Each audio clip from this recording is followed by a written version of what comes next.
Aku tidak pernah menyangka dendam bisa semematikan ini. Semua bermula dari rasa sakit hati yang membakar, sebuah pengkhianatan yang meremukkan harga diri. Aku ingin dia merasakan apa yang kurasakan.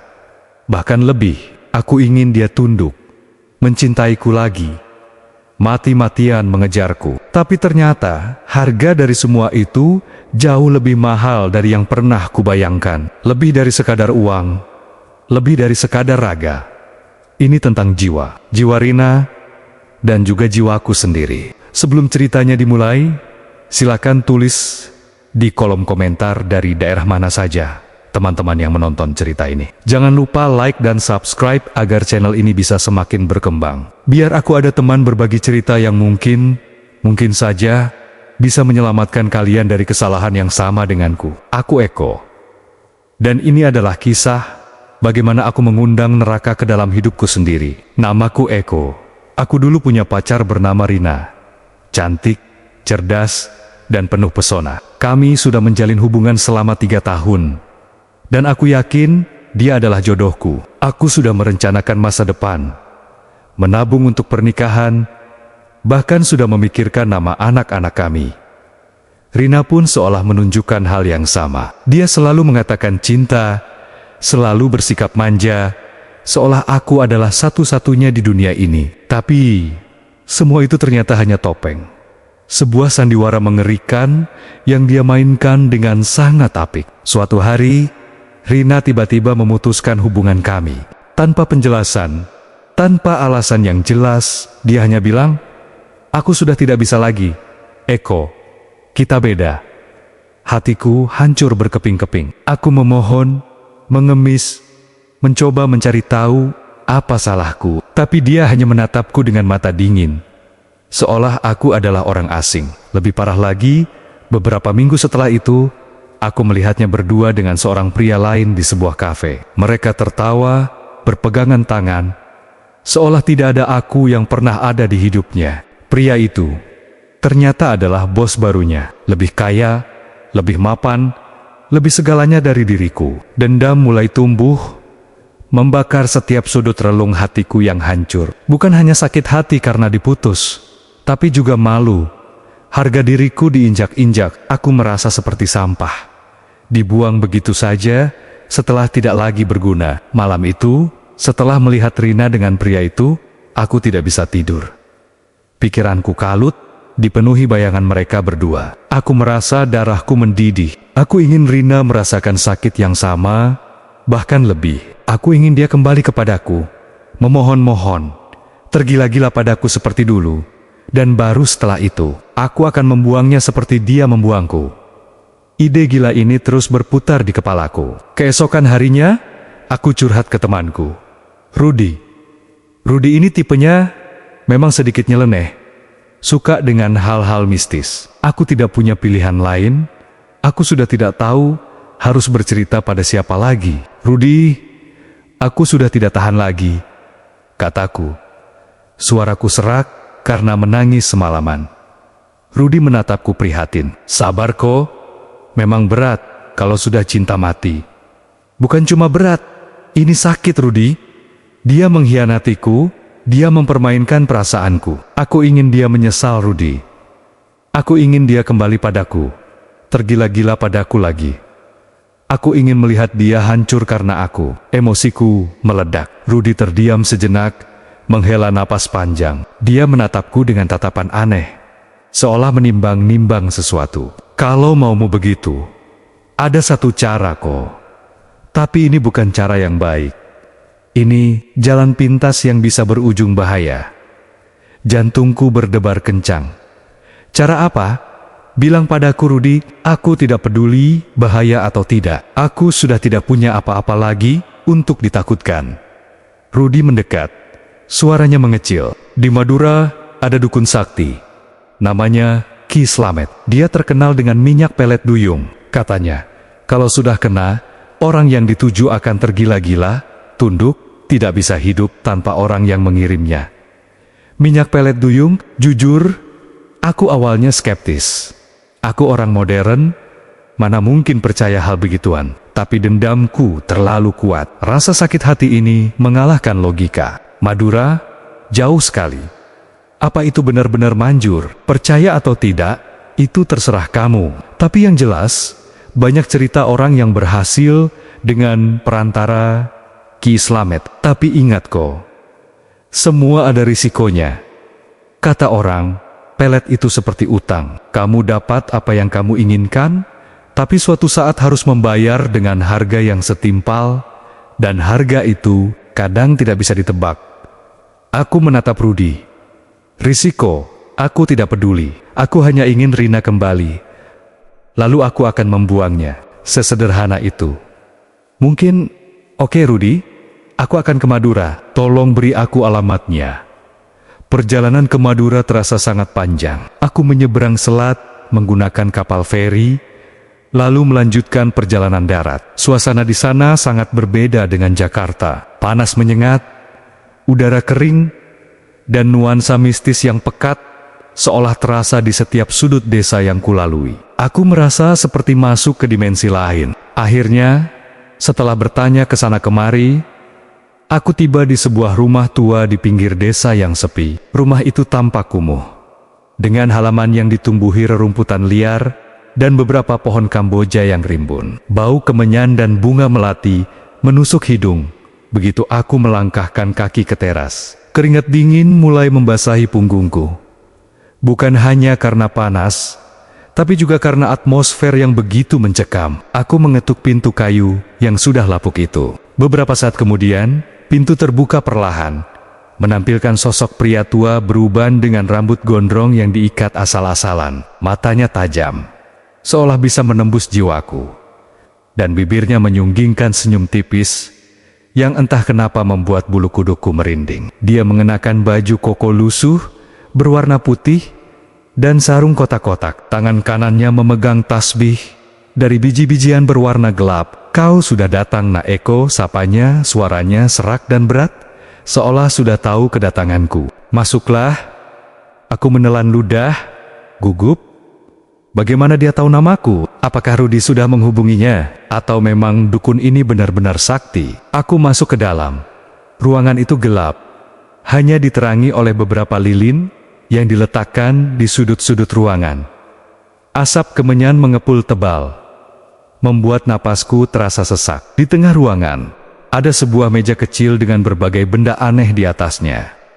Keris, tempurung kelapa, mangkuk berisi air, dan beberapa bunga sesajen. "Duduklah," perintahnya, menunjuk sebuah tikar pandan yang sudah usang. Aku duduk bersila di hadapannya. Jantungku berdegup kencang. "Jadi, ada keperluan apa kemari, Nak Eko?" tanyanya.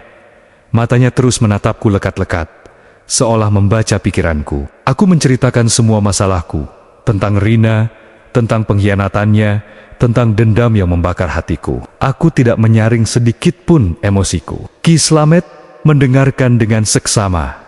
Sesekali mengangguk. Setelah aku selesai bercerita, dia menghela napas panjang. "Dendam itu racun, Nak Eko. Dia akan membakar habis hatimu dan bisa menghancurkan segalanya. Tapi, jika itu memang yang kau inginkan, aku bisa membantumu. Aku ingin dia kembali padaku, Ki. Aku ingin dia tunduk dan mencintaiku lagi. Aku ingin dia merasakan bagaimana rasanya ditinggalkan setelah semua pengorbananku." Aku berseru, suaraku bergetar. Ki Slamet tersenyum tipis, senyum yang sama sekali tidak menenangkan. "Baiklah, aku punya minyak pelet duyung. Ini adalah minyak yang dibuat dari air mata duyung betina yang sedang jatuh cinta. Kekuatannya sangat dahsyat. Barang siapa yang terkena, hatinya akan terikat mati pada pengirimnya. Cinta yang datang bukan dari hati nurani, tapi dari paksaan." Dia meraih sebuah botol kecil berwarna gelap dari balik meja. Botol itu tampak tua, terbuat dari kaca yang sudah buram, dengan sumbat kayu. Di dalamnya, ada cairan bening yang berkilauan aneh, seolah memancarkan cahaya redup. "Ini dia, minyak pelet duyung," katanya sambil menyerahkan botol itu kepadaku. Tanganku gemetar saat menerima. Botol itu terasa dingin, padahal udara di dalam ruangan cukup pengap. "Bagaimana cara memakainya, Ki?" tanyaku. "Mudah saja. Pulanglah. Lalu, saat tengah malam tiba, teteskan 3 tetes minyak ini ke makanan atau minuman yang akan kau berikan padanya. Atau, jika tidak memungkinkan, cukup teteskan ke telapak tanganmu, lalu usapkan ke bajunya, atau benda apapun yang sering dia sentuh. Yang paling penting, niatkan dalam hati agar dia kembali padamu, agar dia mencintaimu mati-matian, agar dia tidak bisa hidup tanpamu. Aku mengangguk-angguk, mencerna setiap kata. Apakah ada pantangannya, Ki? Ki Slamet menatapku lagi. Tatapannya kali ini lebih serius. Ada, Nak Eko. Dan ini sangat penting. Minyak ini hanya untuk mengikat cinta, bukan untuk membalaskan dendam yang keji. Jika niatmu bukan murni untuk mendapatkan kembali cinta, tapi untuk menyakiti, untuk menghancurkan, maka akibatnya akan sangat fatal. Bukan hanya untuk targetmu, tapi juga untukmu sendiri. Jiwa yang terikat secara paksa akan merana, dan jiwamu pun akan ikut terseret ke dalam kehancuran. Minyak ini akan merenggut kebahagiaanmu, memakan habis dirimu dari dalam. Dia berhenti sejenak, lalu melanjutkan, dan satu lagi. Setelah dia kembali padamu, kau tidak boleh meninggalkannya begitu saja. Pelet ini tidak bisa dilepas sembarangan. Jika kau tinggalkan, jiwanya akan terus mengejarmu. Tidak akan pernah tenang, dia akan menjadi bayang-bayang di setiap langkahmu. Kata-katanya membuatku merinding, tapi saat itu, dendamku masih terlalu besar untuk mendengar peringatan. Aku hanya ingin Rina merasakan apa yang kurasakan. Aku mengabaikan ancaman itu, menganggapnya hanya sebagai bualan untuk menakut-nakutiku, agar tidak macam-macam. Aku hanya fokus pada bagian akan tergila-gila padaku. Baik Ki, aku mengerti, kataku. Meskipun dalam hati aku tidak begitu memedulikan pantangan-pantangan itu. Aku hanya ingin Rina menderita. Setelah memberikan sejumlah uang yang lumayan banyak, aku pamit pulang. Perasaan campur aduk, ada sedikit rasa takut, tapi jauh lebih besar rasa puas. Karena sebentar lagi, dendamku akan terbalas. Kembali ke Jakarta, aku mulai menyusun rencana. Aku tahu Rina suka minum kopi di kafe dekat kantornya setiap pagi. Itulah kesempatanku. Aku membeli kopi di kafe yang sama, lalu diam-diam meneteskan 3 tetes minyak pelet duyung ke dalam kopi Rina saat dia lengah pergi ke toilet. Jantungku berdebar kencang saat melakukan itu. Tanganku gemetar. Tapi tekadku sudah bulat. Aku menyaksikan Rina kembali, mengambil kopinya, dan meminumnya hingga habis. Ada rasa puas yang meledak-ledak di dalam diriku. Malam itu, aku tidur dengan senyum kemenangan di bibir. Beberapa hari setelah itu, tidak ada perubahan yang signifikan. Aku mulai sedikit ragu, apakah minyak itu benar-benar bekerja, atau aku hanya membuang uang dan waktu saja. Tapi aku terus memantau Rina dari jauh. Hingga seminggu kemudian, sesuatu mulai terjadi. Rina mulai sering menghubungiku. Awalnya hanya menanyakan kabar, lalu mulai bertanya, kenapa aku tidak lagi menghubunginya. Aku pura-pura jual mahal, membalas pesannya sesekali dengan singkat. Aku ingin dia merasakan bagaimana rasanya diabaikan.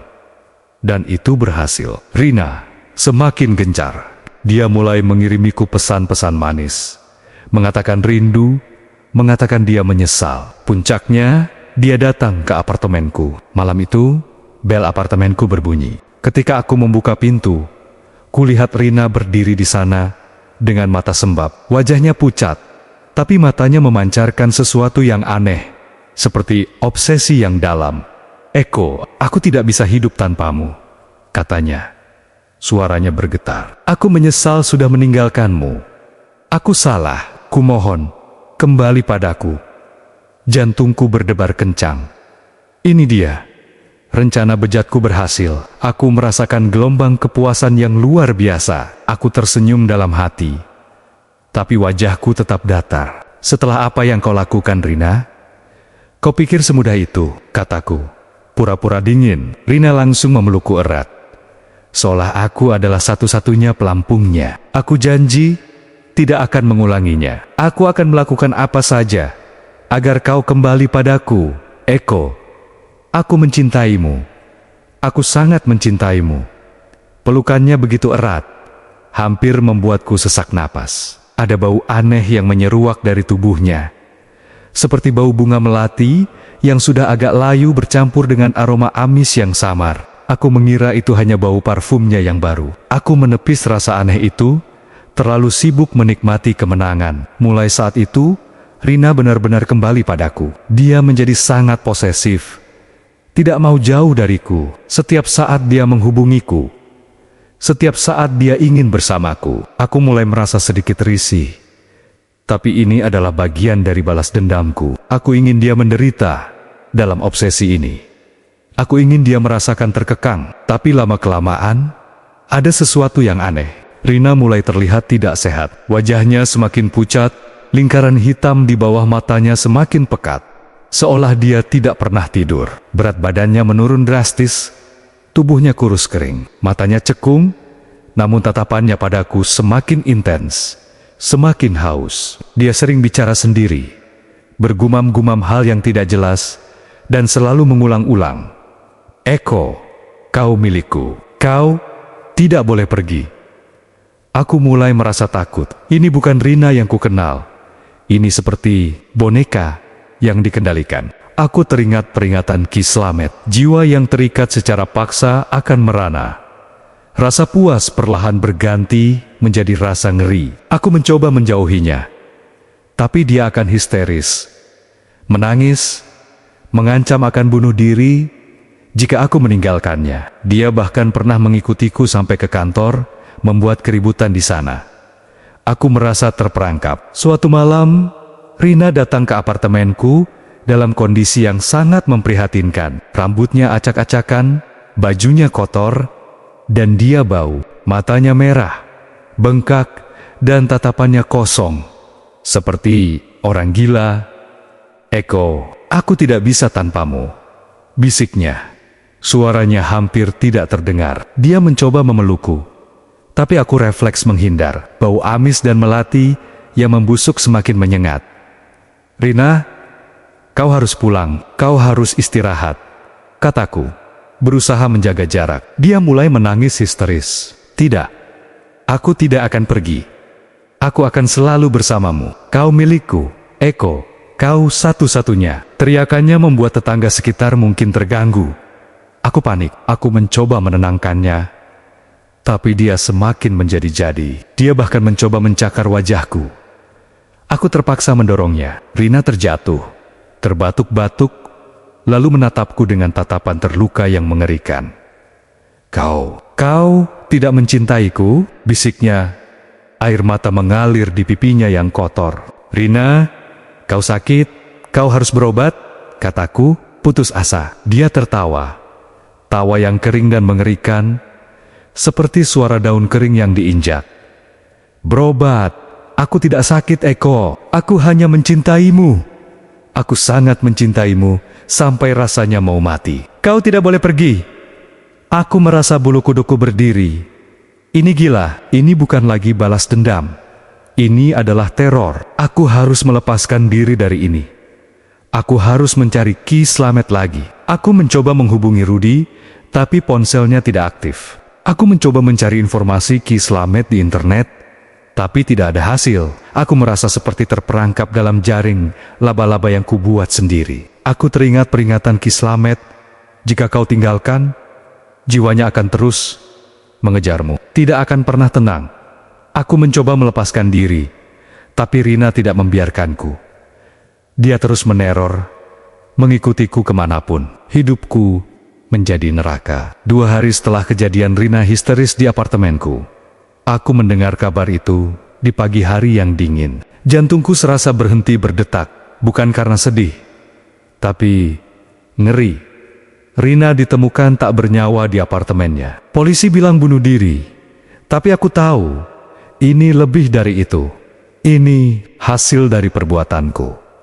Berita kematiannya menyebar cepat. Media massa melaporkan bahwa Rina meninggal karena depresi berat.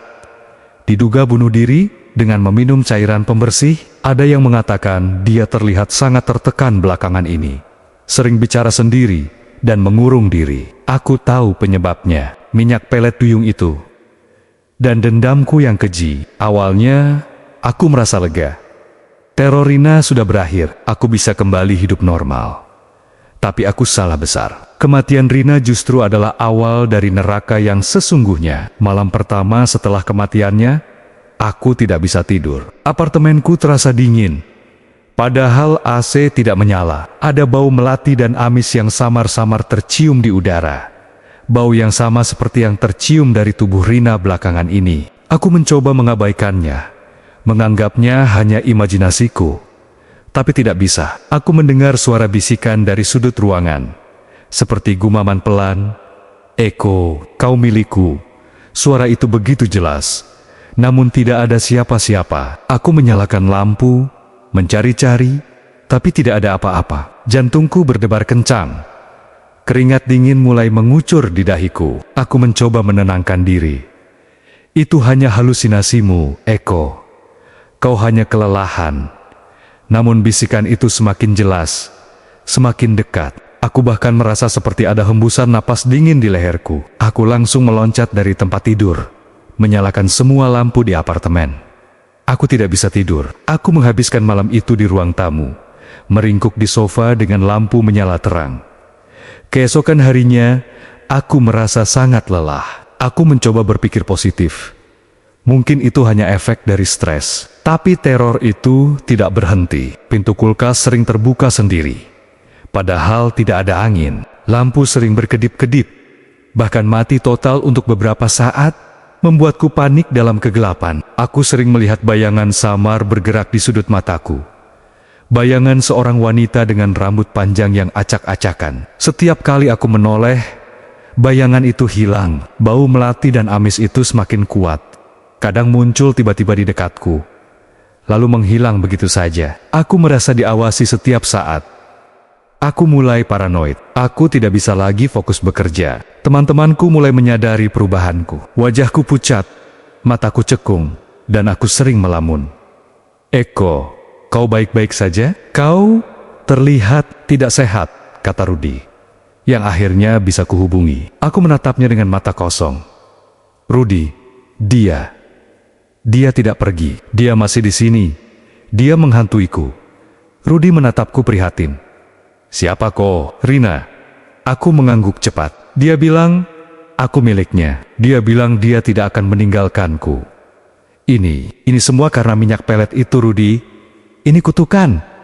Rudi mencoba menenangkanku. "Mungkin kau hanya berhalusinasi kok. Kau stres. Kau harus istirahat."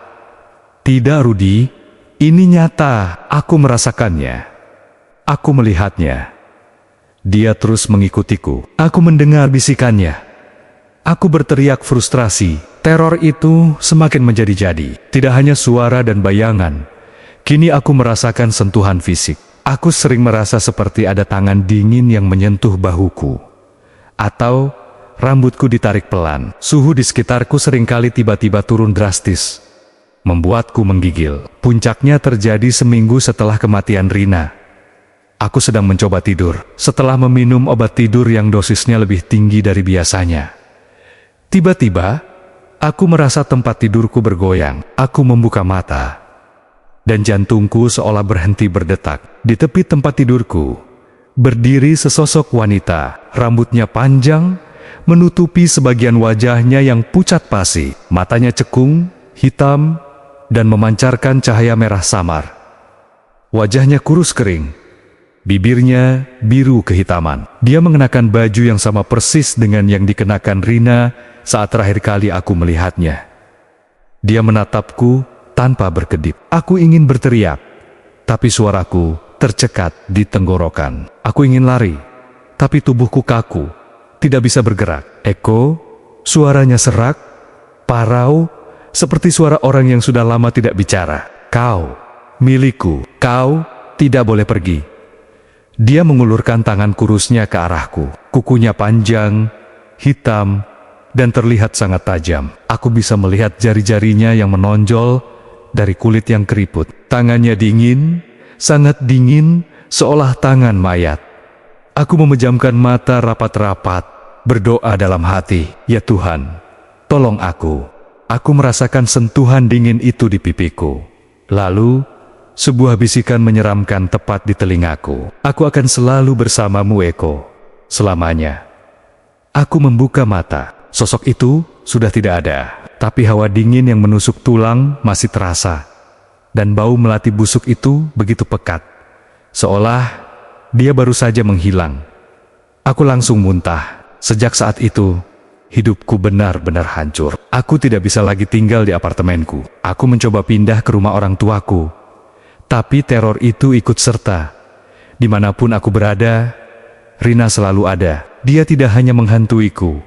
Dia merasukiku secara perlahan. Aku mulai kehilangan berat badan. Sama seperti Rina sebelum meninggal. Wajahku pucat. Mataku cekung. Aku tidak bisa tidur. Tidak bisa makan. Aku sering bicara sendiri. Bergumam-gumam hal yang sama seperti Rina dulu. Kau milikku, Eko. Kau tidak boleh pergi.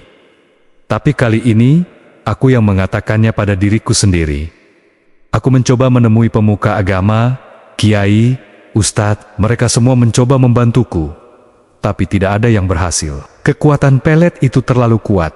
Dendamnya terlalu dalam. Salah seorang kiai mengatakan bahwa jiwaku sudah terikat pada Rina, sama seperti jiwanya yang terikat padaku. Kami adalah dua sisi mata uang yang sama, terikat dalam kutukan abadi. Jiwa Rina merana karena dipaksa mencintai, dan kini jiwaku merana karena harus menanggung akibatnya. Aku mencoba menghubungi Ki Slamet lagi.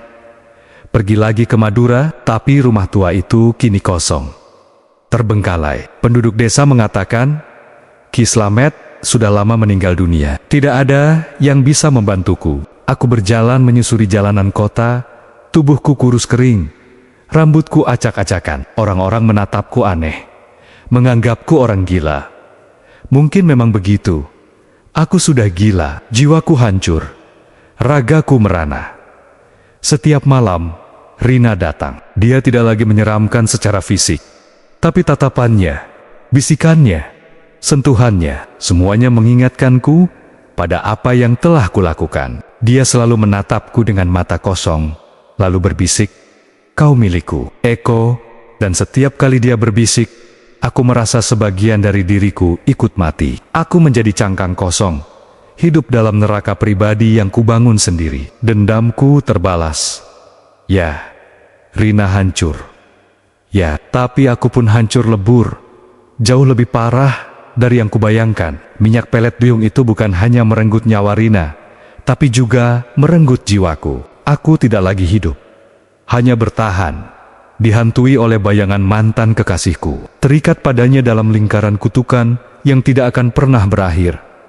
Ini adalah karma atas dendam yang kubiarkan menguasai akal sehatku. Teror yang takkan pernah kulupakan selamanya. Teror yang takkan pernah kulupakan selamanya. Bahkan kata teror pun rasanya terlalu sederhana untuk menggambarkan neraka yang kuhadapi setiap detik hidupku. Aku tidak lagi tidur di apartemen. Aku tidak lagi punya pekerjaan. Setelah kejadian Rina bunuh diri dan aku mulai terlihat seperti orang gila, perusahaanku memberhentikanku. Mereka bilang, aku perlu cuti panjang untuk memulihkan diri. Tapi tatapan mata mereka jelas menunjukkan bahwa mereka menganggapku gila dan tidak berguna lagi.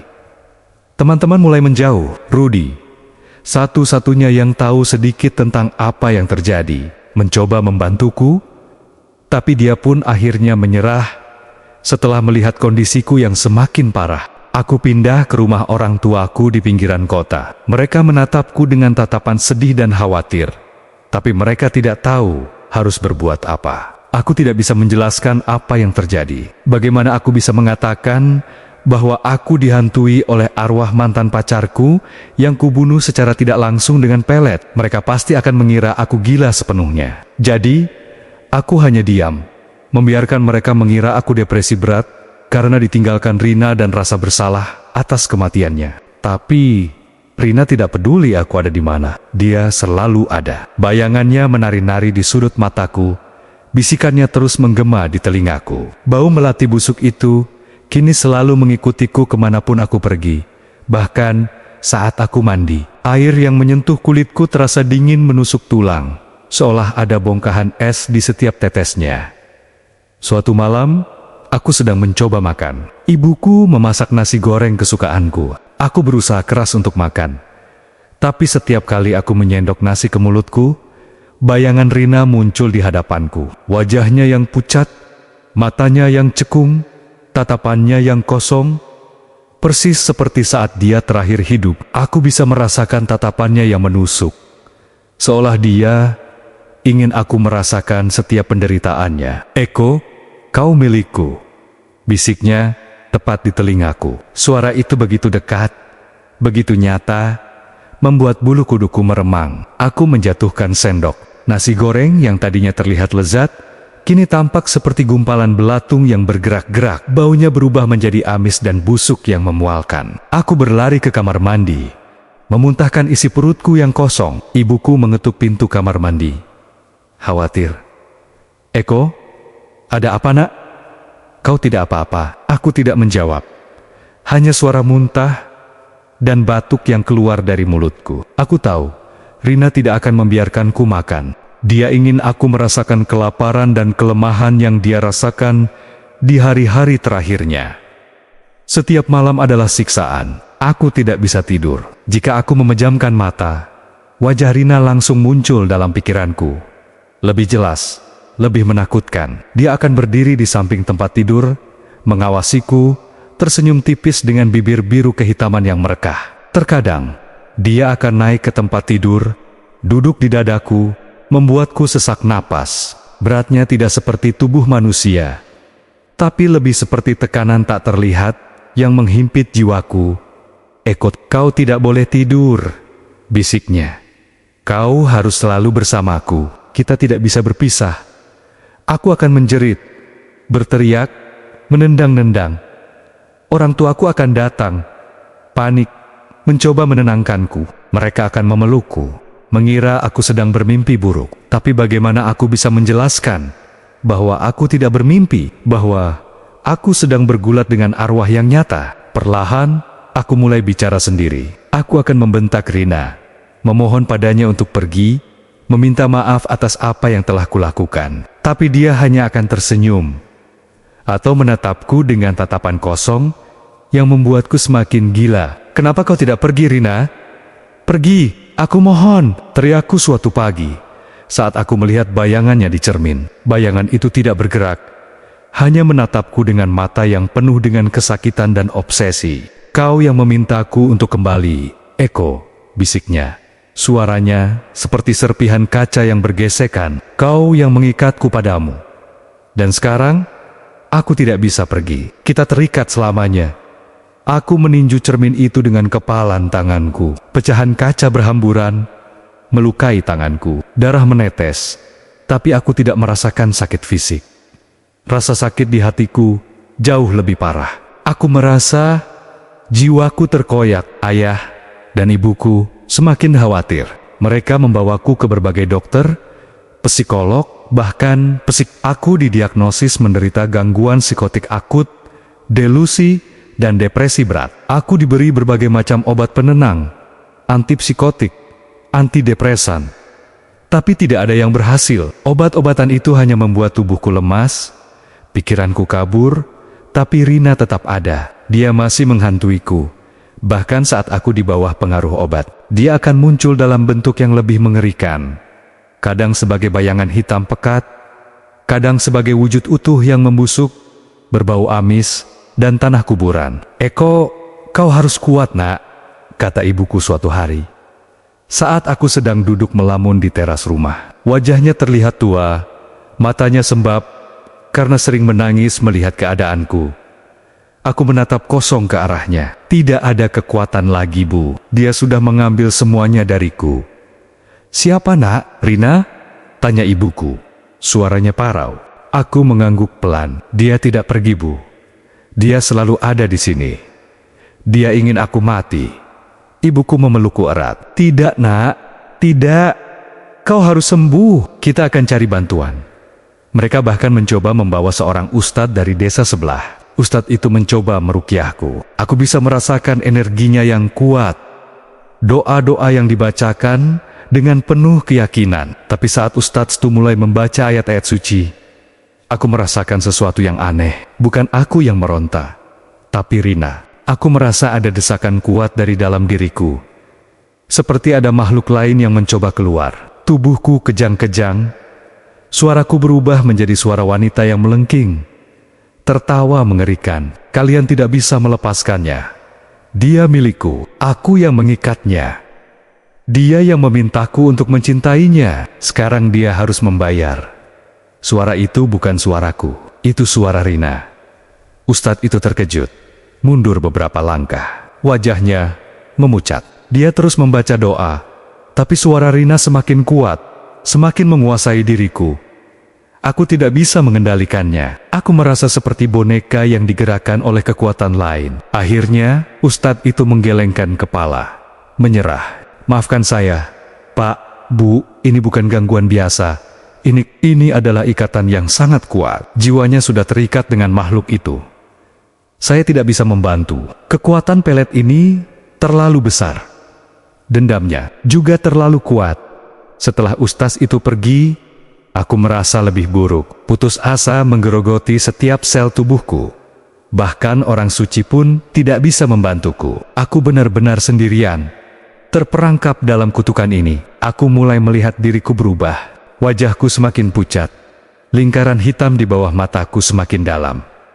Rambutku mulai rontok. Aku kehilangan berat badan drastis. Tubuhku kurus kering. Kulitku menguning. Persis seperti Rina di hari-hari terakhirnya. Aku bahkan mulai memiliki kebiasaan Rina. Seperti sering memegangi leherku, mengelus-elus rambutku, atau menatap ke kejauhan dengan tatapan kosong. Suatu pagi, aku bangun dan melihat tanganku. Kukuku panjang, kotor, dan sedikit menghitam di ujungnya. Aku tidak ingat kapan terakhir kali memotong kuku. Aku melihat bayanganku di cermin lagi. Dan kali ini, yang kulihat bukan hanya diriku sendiri. Di belakangku, bayangan Rina berdiri, tersenyum sinis. Tapi kali ini, senyumnya bukan hanya milik Rina. Ada juga senyumku di sana, tercetak di wajahnya yang pucat. Kami menyatu, aku adalah dia, dan dia adalah aku. Kau milikku, Eko, bisiknya.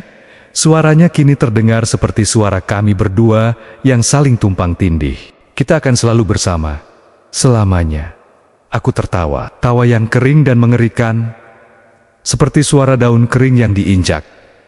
Itu tawa Rina, dan juga tawaku. Aku mulai suka menyendiri di kamar. Aku berbicara dengan Rina, berdiskusi dengannya, seolah dia adalah bagian dari diriku yang utuh. Terkadang, aku bahkan merasa dia menjawabku, meskipun hanya dalam pikiranku sendiri. Dia akan memberitahuku apa yang harus kulakukan, apa yang harus kukatakan, dan aku menurut. Aku tidak punya pilihan. Beberapa kali, aku mencoba kabur. Aku mencoba pergi jauh, ke kota lain, berharap bisa melepaskan diri dari kutukan ini. Tapi setiap kali aku pergi, Rina akan muncul dalam bentuk yang lebih mengerikan, lebih nyata, lebih menyiksa. Suatu kali, aku mencoba naik kereta api keluar kota. Aku duduk di kursi, mencoba menenangkan diri, berharap bisa memulai hidup baru. Tapi, di setiap stasiun yang kulewati, aku melihat Rina. Dia berdiri di peron,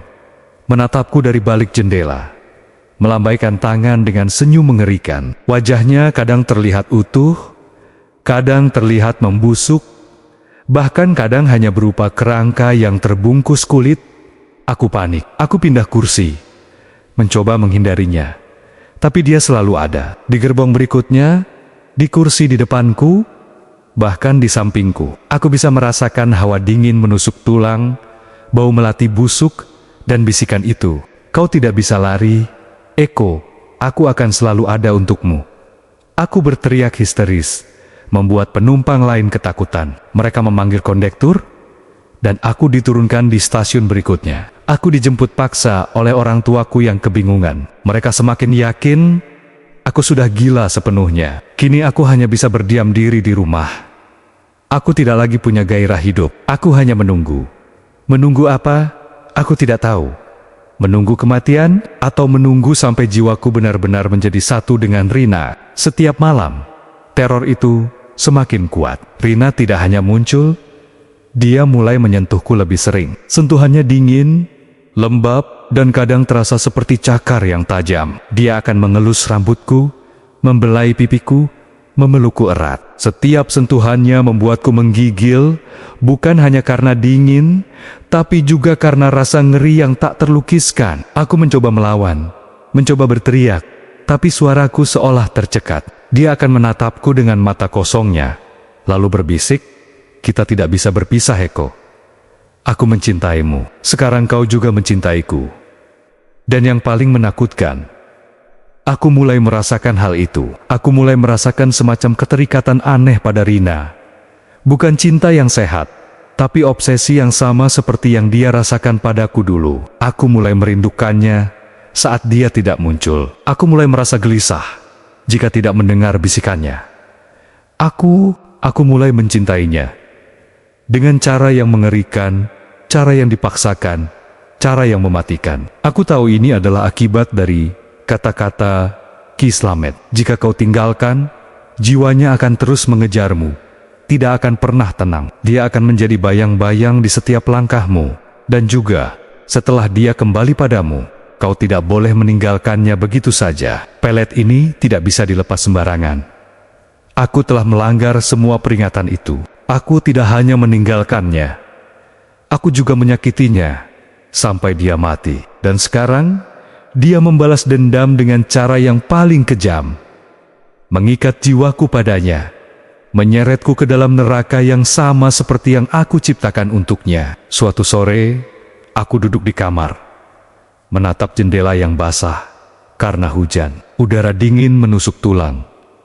Aku merasa sangat lemas, tidak berdaya. Tiba-tiba, aku mendengar suara langkah kaki di belakangku. Langkah kaki yang ringan, seperti langkah kaki wanita. Aku tahu itu dia. Aku tidak berani menoleh, aku hanya menunduk, memejamkan mata. Aku merasakan tangan dingin menyentuh bahuku. Lalu, jemarinya mengelus leherku, rambutku. Bau melati busuk dan amis begitu pekat, membuatku mual. "Eko." Bisikannya begitu dekat. Napas dinginnya menerpa telingaku. "Kenapa kau diam saja? Kenapa kau tidak menyapaku?" Aku tidak bisa bicara, aku hanya diam, gemetar. "Kau tidak suka aku datang?" tanyanya. Suaranya sedikit meninggi. Ada nada kesedihan yang menusuk. Aku menggelengkan kepala pelan. "Kau ingin aku pergi?" desaknya. Aku tetap menggeleng. Aku tahu, aku tidak bisa membohonginya. Ada bagian dari diriku yang kini memang tidak ingin dia pergi. Ada bagian dari diriku yang sudah terbiasa dengan kehadirannya, bahkan merindukannya. Ini adalah siksaan yang sempurna. Dia tertawa pelan, tawa yang menyayat hati. "Bagus. Aku juga tidak akan pergi. Kita akan selalu bersama, sampai mati, dan bahkan setelah mati." Aku merasa tubuhku dipeluk dari belakang. Pelukan itu dingin, berat, dan mencekik. Aku bisa merasakan ujung-ujung kukunya menusuk kulitku, tapi aku tidak bisa melawan. Aku sudah terlalu lemah. Aku sudah terlalu terikat. Aku melihat pantulan di kaca jendela. Di sana, aku melihat diriku dipeluk oleh sosok wanita pucat dengan mata cekung dan rambut acak-acakan. Sosok Rina. Tapi yang lebih mengerikan, di pantulan itu, wajahku tidak lagi menunjukkan ketakutan. Wajahku menunjukkan ekspresi yang sama dengan Rina. Kosong, sedih, dan penuh obsesi. Bibirku tersenyum tipis. Senyum yang dingin dan menyeramkan. Seolah Rina dan aku sudah menjadi satu entitas. Jiwa kami telah menyatu dalam kutukan abadi ini. Setiap bisikan, setiap sentuhan, setiap bayangan yang kulihat, kini bukan hanya berasal dari Rina, tapi juga dari bagian diriku yang lain. Aku tidak lagi tahu mana yang nyata dan mana yang hanya halusinasiku. Aku tidak lagi tahu mana Eko yang dulu, dan mana Eko yang sudah menjadi Rina. Aku adalah hantu.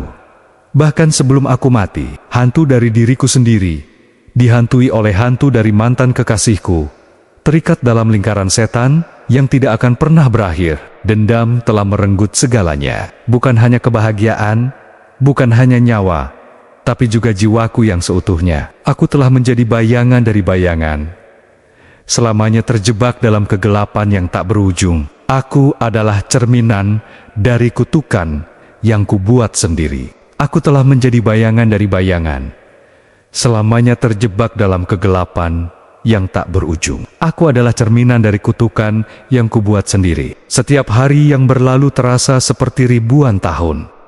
Siang dan malam tidak lagi memiliki perbedaan. Aku hanya duduk, menatap kosong ke dinding, atau sesekali kebayangan Rina yang kini selalu ada di sampingku. Dia tidak lagi hanya muncul sesekali. Dia selalu ada, seperti bayangan yang tak bisa dilepaskan dari tubuhku. Orang tuaku, dengan segala upaya, mencoba untuk membawaku berobat keluar kota, mencari orang pintar yang mungkin bisa membantu. Mereka tidak menyerah. Meskipun aku sudah menyerah, aku hanya menurut, seperti boneka yang digerakkan. Perjalanan itu adalah siksaan. Rina akan duduk di sampingku di dalam mobil, di kursi yang sebenarnya kosong. Wujudnya kadang jelas, kadang hanya samar-samar seperti asap. Tapi kehadirannya selalu terasa, dingin, menusuk, dan penuh obsesi. Kau tidak akan bisa lari, Eko. Bisiknya di perjalanan, suaranya seperti desiran angin dingin yang membawa serpihan es. Kemanapun kau pergi, aku akan selalu bersamamu. Kita adalah satu sekarang. Aku tidak menjawab. Aku hanya menatap jalanan yang melaju di luar jendela, tatapan kosong. Ayahku yang menyetir sesekali melirikku dari kaca spion. Wajahnya penuh kekhawatiran. Ibuku duduk di sampingku, memegang tanganku erat, seolah ingin menyalurkan kehangatan dan kekuatan padaku.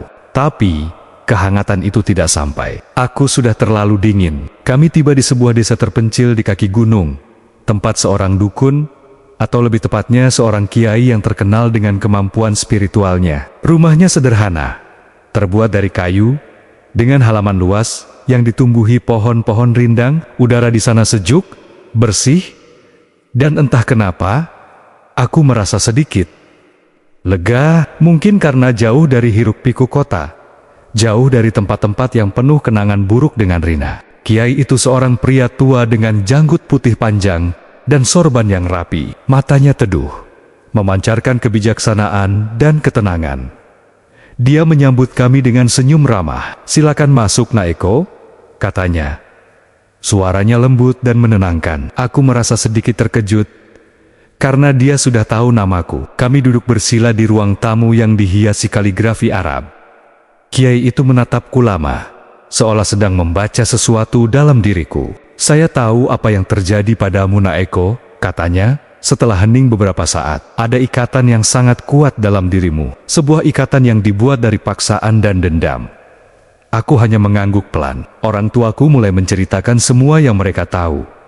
Tentang Rina, tentang perubahan diriku, tentang teror yang kuhadapi. Kiai itu mendengarkan dengan sabar, sesekali mengangguk. Ketika mereka selesai, Kiai itu menatapku lagi. Aku bisa melihatnya. "Nak Eko, ada arwah yang terikat padamu, arwah yang penuh dengan cinta yang dipaksakan dan dendam yang mendalam. Dia tidak ingin pergi. Dia merasa kau adalah miliknya, karena kau yang mengikatnya, dan kini kau pun terikat padanya."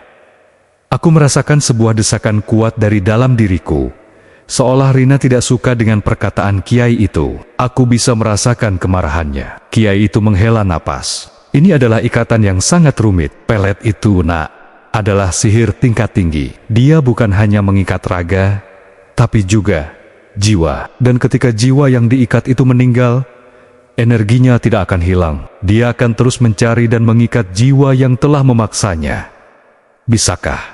Bisakah dia dilepaskan, Kiai?" tanyaku. Suaraku serak, penuh harapan. Ini adalah secerca harapan terakhirku. Kiai itu terdiam lama, menatapku dalam-dalam. Rina di sampingku mulai menunjukkan wujudnya.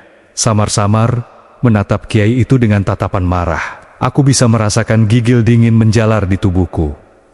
"Sulit, Nak. Sangat sulit. Karena ikatan ini sudah terlalu kuat. Jiwamu dan jiwanya sudah saling merasuk.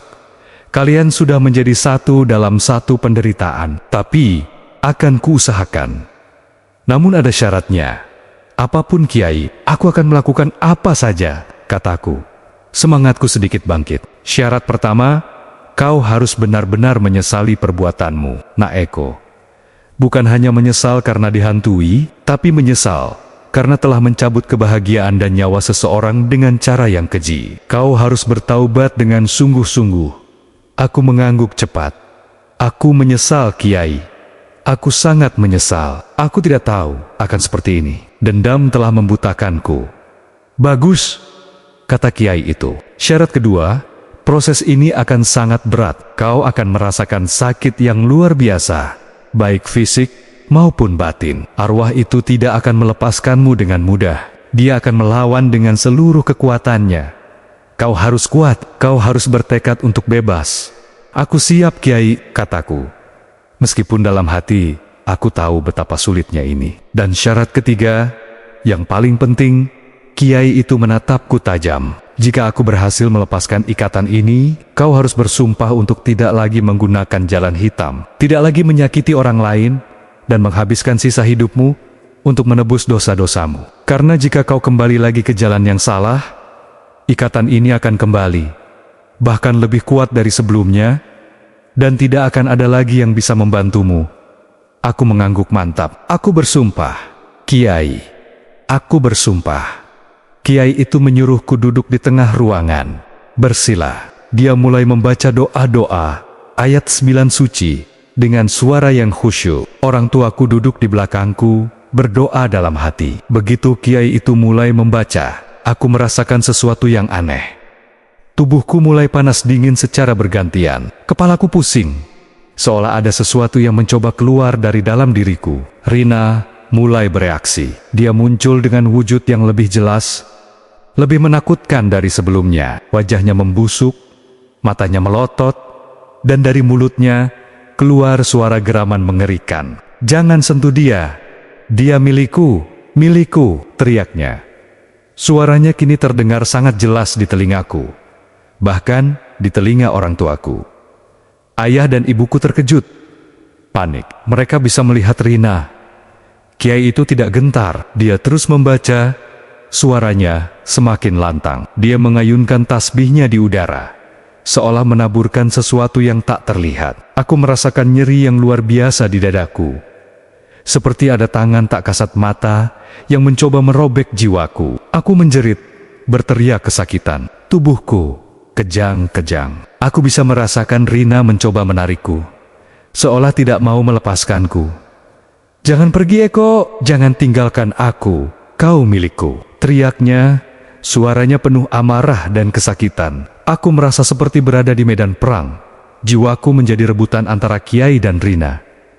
Energi negatif dari Rina menyerangku, mencoba membuatku menyerah. Aku melihat bayangan mengerikan, mendengar bisikan-bisikan jahat, merasakan sentuhan dingin yang mematikan. Kau pantas menderita, kau yang memulainya, kau yang membuatku seperti ini. Rina terus berteriak, menyalahkanku, mengisi pikiranku dengan rasa bersalah yang menusuk. Kiai itu menghela napas panjang, lalu mengambil segelas air putih dan membacakan doa di atasnya. Lalu, dia menyiramkan air itu ke wajahku. Air itu terasa seperti cairan asam yang membakar kulitku. Aku menjerit lebih keras. Aku bisa merasakan Rina meronta-ronta di dalam diriku, seolah terbakar, panas, sakit. Lepaskan aku! Jangan sentuh dia! Teriak Rina. Suaranya melengking tinggi, menusuk telinga. Kiai itu terus membaca, dan aku terus merasakan sakit. Rasanya seperti ada tali tak kasat mata yang ditarik paksa dari dalam dadaku. Aku bisa merasakan jiwaku ditarik paksa, seolah ingin dipisahkan dari sesuatu yang sudah menyatu dengannya. Aku berteriak. Air mata mengalir dari mataku. Aku melihat Rina di depanku. Wujudnya semakin tidak jelas, semakin bergejolak. Dia mencengkeram kepalaku, mencoba untuk mencegahku melepaskan diri. Kukunya yang panjang dan hitam terasa menusuk kulit kepalaku. Kau tidak bisa melepaskannya. Dia milikku, raungnya. Suaranya penuh keputusasaan. Proses itu berlangsung selama berjam-jam. Aku tidak tahu berapa lama. Rasanya seperti selamanya. Aku pingsan beberapa kali, lalu terbangun lagi karena rasa sakit yang tak tertahankan. Setiap kali aku terbangun, aku melihat Kiai itu masih terus membaca doa. Wajahnya fokus dan penuh ketenangan. Orang tuaku berdoa tiada henti. Air mata membasahi pipi mereka. Pada satu titik, aku merasa seperti ada sesuatu yang terlepas dari dalam diriku. Sebuah ikatan yang putus. Aku merasakan sebuah kelegaan yang luar biasa. Diikuti oleh rasa sakit yang memuncak. Seolah ada bagian dari diriku yang dicabut paksa. Rina menjerit. Jeritan yang sangat panjang, memilukan, penuh dengan amarah dan kesedihan. Suaranya bergema di seluruh ruangan, membuat bulu kuduk berdiri. Wujudnya perlahan memudar, menjadi seperti asap hitam yang mengepul. Asap itu melayang-layang di depanku, lalu perlahan menghilang, menembus dinding, lenyap begitu saja. Setelah Rina menghilang, aku merasa lemas tak berdaya. Tubuhku terkulai. Kiai itu menghentikan doanya, menghela napas panjang. Wajahnya terlihat lelah, tapi ada senyum puas di bibirnya. "Sudah selesai, Nak Eko," katanya. Suaranya kini terdengar lemah. Dia sudah pergi. Ikatan itu sudah terlepas. Aku tidak bisa bicara. Aku hanya terbatuk-batuk, mencoba mengambil napas. Aku merasa sangat lega, sangat damai. Untuk pertama kalinya dalam waktu yang sangat lama, aku tidak merasakan kehadiran dingin Rina di sampingku. Bau melati busuk itu pun menghilang. Orang tuaku langsung memelukku, menangis haru. "Alhamdulillah Eko, kau sembuh nak, kau sudah sembuh." Aku membalas pelukan mereka. Air mata mengalir di pipiku. Ini adalah air mata kelegaan, air mata syukur. Aku benar-benar bebas. Kiai itu menatapku serius. "Ingat pesanku, Nak Eko, jangan pernah kembali ke jalan yang salah. Tebuslah dosa-dosamu. Hidupmu yang baru adalah anugerah. Jangan sia-siakan itu." Aku mengangguk, bersumpah dalam hati untuk memenuhi janjiku. Aku akan memulai hidup baru. Hidup yang bersih dari dendam dan kegelapan. Aku akan menebus semua kesalahan yang telah kulakukan. Kami kembali ke rumah. Aku merasa lebih baik. Aku bisa tidur nyenyak, bisa makan dengan lahap. Wajahku mulai kembali normal. Tidak lagi pucat dan cekung. Berat badanku mulai naik. Orang tuaku sangat bahagia. Mereka tidak henti-hentinya bersyukur. Aku mulai mencari pekerjaan lagi. Aku ingin hidup normal, membangun kembali hidupku yang hancur. Aku juga mulai sering beribadah, mendekatkan diri pada Tuhan, memohon ampunan atas segala dosa-dosaku. Beberapa bulan berlalu. Hidupku perlahan kembali normal. Aku mendapatkan pekerjaan baru. Meskipun bukan di bidang yang sama, aku mulai berinteraksi dengan teman-teman lagi, meskipun sebagian masih sedikit canggung denganku. Aku mencoba untuk tidak memikirkan Rina, mencoba untuk melupakan semua teror itu. Tapi kadang, di malam hari yang sepi, aku masih mendengar bisikan samar di telingaku. "Eko, kau milikku." Kadang, aku masih mencium bau melati yang busuk secara tiba-tiba. Aku tahu, itu hanya trauma, hanya sisa-sisa dari ikatan yang pernah ada. Aku mencoba meyakinkan diriku sendiri bahwa Rina sudah pergi, bahwa aku sudah bebas. Suatu malam, aku sedang tidur nyenyak. Aku bermimpi. Dalam mimpiku, aku berada di sebuah ruangan gelap. Aku sendirian. Tiba-tiba, dari sudut ruangan, Rina muncul. Wujudnya tidak lagi mengerikan, tidak lagi membusuk. Dia cantik, seperti Rina yang kukenal dulu. Dia tersenyum padaku, senyum yang manis dan menawan. "Eko," katanya, suaranya lembut. "Kau sudah melupakanku?" Aku terdiam. Jantungku berdebar kencang. "Ini hanya mimpi. Ini hanya mimpi," kataku dalam hati. "Aku tidak pernah melupakanmu," kataku. Suaraku sedikit bergetar. Rina mendekat, mengulurkan tangannya. "Ikatan kita tidak akan pernah putus sepenuhnya, Eko. Aku akan selalu menjadi bagian dari dirimu. Kau yang memintanya, kau yang membuatku mencintaimu mati-matian. Dan cinta itu tidak akan pernah mati." Dia memegang tanganku. Tangannya hangat, lembut. Tapi aku tahu, ini tidak nyata. Ini adalah jebakan. "Pergi, Rina. Aku mohon, aku ingin bebas," kataku, mencoba menarik tanganku. Rina tersenyum sedih. "Kau tidak akan pernah benar-benar bebas, Eko, karena separuh jiwaku masih ada dalam dirimu, dan separuh jiwamu sudah menjadi milikku. Kita terikat selamanya. Hanya saja, kau tidak bisa melihatku, tapi aku selalu ada di sini, di dekatmu, mengawasimu. Aku terbangun dengan napas terengah-engah. Keringat dingin membasahi seluruh tubuhku. Aku melihat sekeliling kamar, kosong, tidak ada Rina. Tapi aku bisa merasakan hawa dingin yang menusuk. Aku bisa mencium bau melati busuk yang samar. Dia tidak pergi sepenuhnya. Dia masih ada di suatu tempat, menungguku, mengawasiku. Aku tahu, aku tidak akan pernah benar-benar bebas. Minyak pelet duyung itu telah mengikat kami berdua dalam takdir yang mengerikan. Aku adalah Eko, dan aku adalah Rina. Kami adalah kutukan yang berjalan, dan ini tidak akan pernah berakhir. Aku adalah Eko, dan aku adalah Rina. Kami adalah kutukan yang berjalan, dan ini tidak akan pernah berakhir. Mimpi itu adalah sebuah peringatan, sebuah pengingat brutal, bahwa meskipun aku tidak lagi melihatnya secara fisik, Rina tetap ada. Dia ada dalam setiap ketakutanku, dalam setiap bayangan samar, dalam setiap bisikan angin. Kiai itu memang berhasil melepaskan ikatan fisik, tapi ikatan jiwa, ikatan yang terjalin dari sebuah paksaan dan dendam, itu tidak bisa diputus sepenuhnya. Seperti akar yang menancap dalam, dia hanya bisa ditenangkan, tidak dicabut tuntas. Aku mencoba untuk tetap menjalani hidup, tapi setiap langkahku terasa berat. Aku tidak lagi merasakan kebahagiaan seutuhnya, hanya secercah ketenangan yang rapuh. Setiap kali aku merasa terlalu senang atau terlalu damai, bisikan itu akan datang lagi. Bau melati itu akan menyeruak, dan hawa dingin akan menyelimuti. Rina akan mengingatkanku bahwa aku tidak sendirian, bahwa dia selalu ada. Aku tahu, ini adalah harga yang harus kubayar. Harga dari dendam yang telah merenggut nyawa Rina dan juga kebebasan jiwaku. Aku tidak pernah bisa mencintai orang lain lagi. Karena aku tahu, separuh jiwaku telah menjadi milik Rina, dan separuh jiwaku yang lain telah menjadi penjaga abadi baginya. Aku hidup dalam kesendirian yang abadi, dihantui oleh bayangan mantan kekasihku, terikat padanya dalam lingkaran kutukan yang tidak akan pernah berakhir. Ini adalah karma yang sempurna, penyesalan abadi yang takkan pernah bisa kutebus. Aku adalah bukti nyata bahwa dendam pada akhirnya akan memakan habis dirimu sendiri. Teror ini bukan lagi tentang melihat hantu, tapi tentang menjadi hantu itu sendiri.